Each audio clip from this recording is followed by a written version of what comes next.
Hai, Assalamualaikum guys. Okay, aku nak cerita yang ini relate tak dengan korang. Sebab maybe it's relate to me also lah.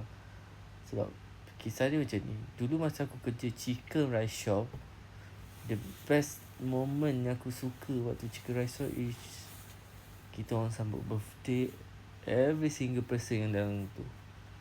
Nowadays, bila aku dah di tahap sekarang, benda dah tak berlaku. Tak ada sambut birthday antara kita orang. Maybe makin besar gaji korang, makin korang tak ada masa untuk buat benda-benda macam tu.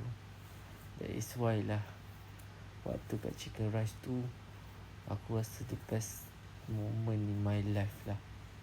Sebab aku rasa dihargai.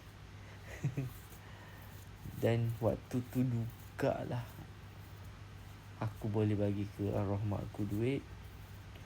Ingat lagi 200.5 sebulan. Dan waktu tu jugalah aku boleh beli motor kat kampung. Dan benda tu macam the best moment for me.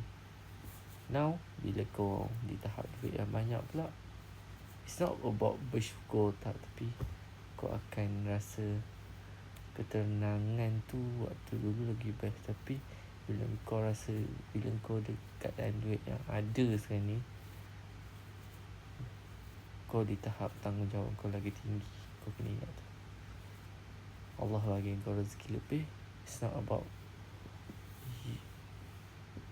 bukan untuk diri kau sendiri je. Okay, itu sahaja. Assalamualaikum.